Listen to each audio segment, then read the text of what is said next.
Okay, well, I wanted to start out with something kind of personal that happened to me. I recall once when I was, growing up, when I was very young, about 7 years old, I was riding in the car with my mother, and I remember listening to the radio, and there was a piece on the radio about what the U.S. was doing in Nicaragua at the time.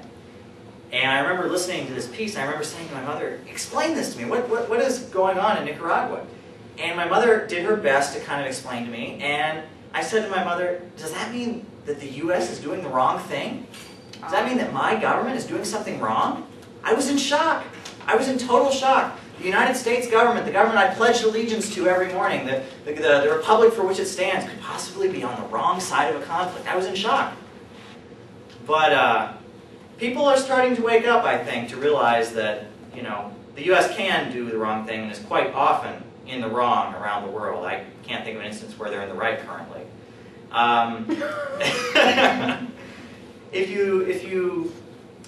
The war in Iraq has woken people up. When people turn on the TV and they see, Baghdad being blown up and the night sky illuminating with bombs and death and destruction in Baghdad, and torture chambers at Abu Ghraib, and all the horrors that this war has really laid out, people tend to think, well, that means we have a bad commander-in-chief. George W. Bush is a bad man. And I guess I can't argue with that. George W. Bush is a bad man.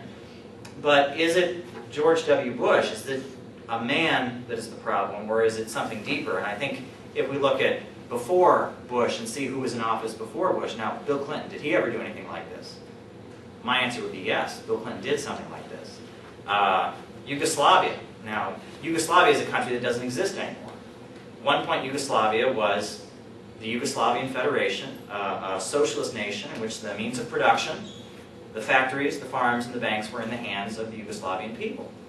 And under socialism in Yugoslavia, it wasn't perfect, but gradually socialism began to disintegrate out of U.S. will. The U.S. cut off all trade with Yugoslavia.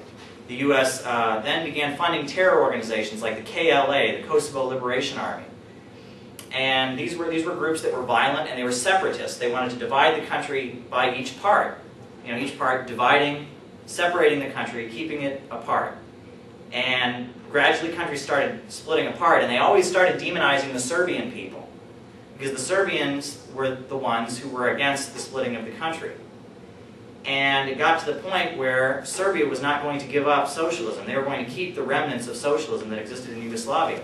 So Clinton dropped 200,000 pounds, or 200,000 tons, forgive me, of bombs on Yugoslavia, killed thousands of innocent people, and maneuvered, and now Serbia, the government of Serbia, is overthrown, and now Kosovo has seceded, and now the mines of Kosovo, including the Trepka mine, which is a mine worth $5 billion, is now not in the hands of the people of Yugoslavia anymore. Yugoslavia is not one country anymore. It's several countries, all in the hands of the big bankers and capitalists that run this country. And this is a permanent feature of U.S. foreign policy, if you really look down to it. For example, Chile in 1971. Chile had elected a socialist, what? 73. Oh, 73. Thank you, Martha. Chile had elected a socialist president, Salvador Allende, and the U.S. wasn't going to have that. So the U.S. overthrew Salvador Allende, installed a brutal dictator named Pinochet, who rounded people up in sports stadiums and executed them. That would be like, take Jacobs Field downtown. Imagine a sports stadium like Jacobs Field. People being rounded up and shot one by one. All the leftists, all the dissenters, all the people who thought for themselves being rounded up and shot and put to death. That was what the U.S. sponsored, and yet they say they're for democracy. And, we can't forget Iran. Iran was at one point a somewhat democratic republic under Mossadegh. But they wanted to nationalize the oil industry. The U.S. wasn't having any of that, so the U.S. put in the Shah, a brutal dictator.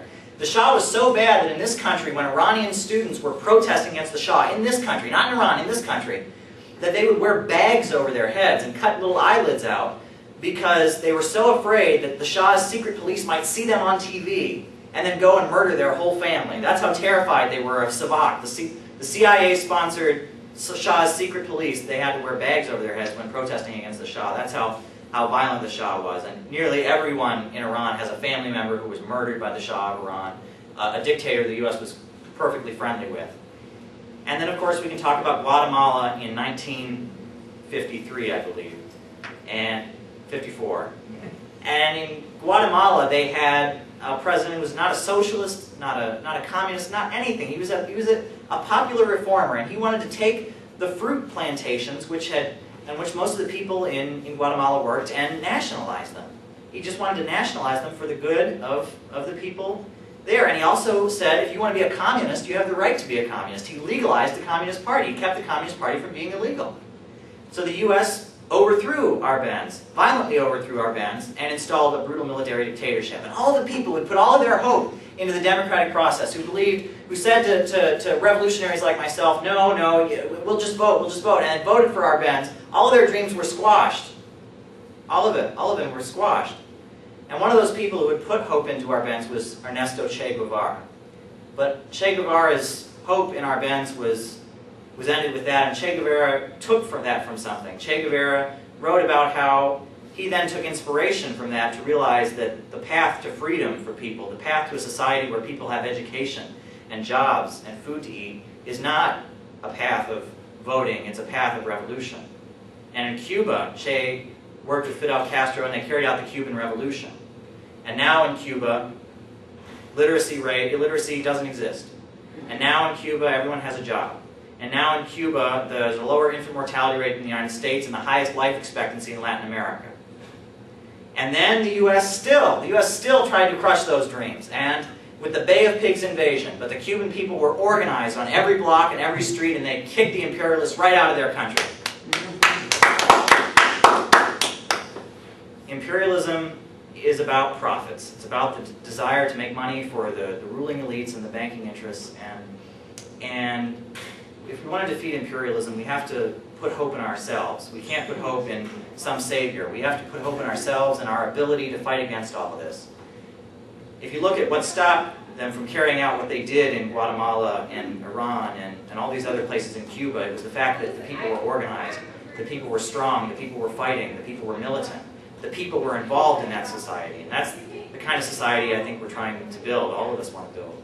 A society where the people are in control, and we don't have elites and bankers and capitalists that run society. We have a society of people and democracy and justice for all. Thank you.